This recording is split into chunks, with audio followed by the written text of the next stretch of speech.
നമസ്കാരം. കേന്ദ്രത്തിലെ എൻ.ഡി.എ സർക്കാരിന്റെ ശക്തിയെ തന്നെ ചോദ്യം ചെയ്ത പ്രതിപക്ഷ പാർട്ടികളെയൊക്കെയും രൂക്ഷമായി വിമർശിച്ചുകൊണ്ട് കേന്ദ്ര ആഭ്യന്തരമന്ത്രി അമിത്ഷാ രംഗത്ത് വന്നിരിക്കുന്നു. ബി.ജെ.പി ഇനിയും അധികാരത്തിൽ വരുമെന്ന് പറഞ്ഞ അമിത്ഷാ ഇന്ത്യ സഖ്യത്തിനെതിരെ ആഞ്ഞടിച്ചുകൊണ്ട് തന്നെയാണ് സംസാരിച്ചത്. രാഹുലിനെയും പ്രഹരിച്ചു. 2029 എൻ.ഡി.എ സർക്കാർ തന്നെ അധികാരത്തിൽ വരുമെന്നും നരേന്ദ്രമോദി എന്ന മനുഷ്യൻ തന്നെ പ്രധാനമന്ത്രിയാകുമെന്നും ആഭ്യന്തരമന്ത്രി അമിത്ഷാ പറഞ്ഞു.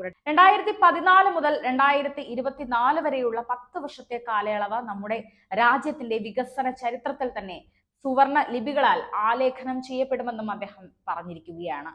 പ്രതിപക്ഷ സഖ്യം നേടിയ മുഴുവൻ സീറ്റുകളെക്കാൾ കൂടുതൽ ഇടങ്ങളിൽ ജയിക്കാൻ ബി.ജെ.പിക്ക് തനിച്ച് സാധിച്ചിട്ടുണ്ട് എന്നതാണ് ഇന്ത്യ സഖ്യത്തിന്റെ ഏറ്റവും വലിയ തിരിച്ചടി എന്ന് പറയുന്നത്.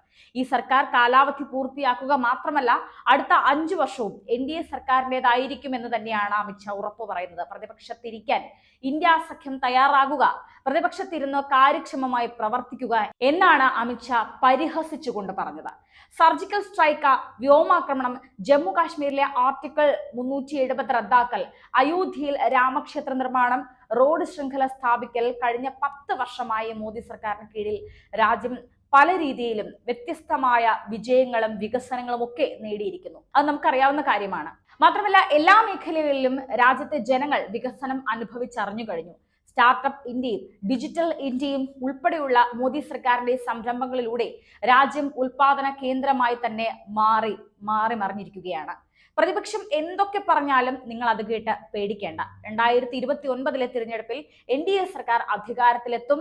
മോദി വീണ്ടും ആ അധികാര കസേരയിൽ വരും. ചെറിയ ജയം കിട്ടിയതോടെ തിരഞ്ഞെടുപ്പിൽ ജയിച്ചു എന്നാണ് പ്രതിപക്ഷത്തിന് ഇപ്പോഴുള്ള ഒരു തോന്നൽ. എന്നാൽ കഴിഞ്ഞ 3 തിരഞ്ഞെടുപ്പുകളിൽ അവർ നേടിയതിനേക്കാൾ സീറ്റ് ഇക്കഴിഞ്ഞ ലോക്സഭാ തിരഞ്ഞെടുപ്പിൽ ബി.ജെ.പി നേടിയിട്ടുണ്ട്. 2029 അതേ വിജയം തന്നെ ഉണ്ടാകും. പ്രതിപക്ഷത്തിരിക്കാൻ ഇന്ത്യ സഖ്യം തയ്യാറായിക്കൊള്ളൂ എന്നാണ് അമിത്ഷാ എടുത്തെടുത്ത് പറഞ്ഞത്. ഇന്ത്യ സഖ്യം എന്ത് ഗൂഢതന്ത്രങ്ങൾ മെനഞ്ഞാലും പ്രധാനമന്ത്രി നരേന്ദ്രമോദി തന്നെ അധികാരത്തിൽ വരും. കോൺഗ്രസ് 3 തിരഞ്ഞെടുപ്പുകളിൽ നേടിയ വോട്ടുകൾ ഒരൊറ്റ തിരഞ്ഞെടുപ്പിൽ തന്നെ ബി.ജെ.പിക്ക് നേടാൻ സാധിച്ചിട്ടുണ്ട്. ഇന്ത്യ സഖ്യം അത് മറക്കരുതെന്നാണ് അമിത്ഷാ ഇപ്പോൾ പറഞ്ഞിരിക്കുന്നത്. രാജ്യത്ത് അസ്ഥിരത സൃഷ്ടിക്കാനാണ് ഇന്ത്യ സഖ്യം ഇപ്പോഴും ശ്രമിക്കുന്നത്. മറ്റ് ഇന്ത്യയുടെ വികസനങ്ങളെ കുറിച്ചോ രാജ്യത്തിന്റെ സംരക്ഷണയെ കുറിച്ചോ ഒന്നും ഇവർ ഇപ്പോഴും പറയുന്നില്ല.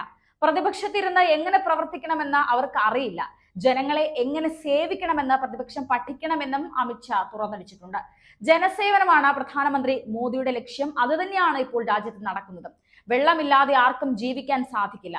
24 മണിക്കൂറും ജലവിതരണം നൽകുന്ന പദ്ധതിയാണ് ന്യായ് സേതു.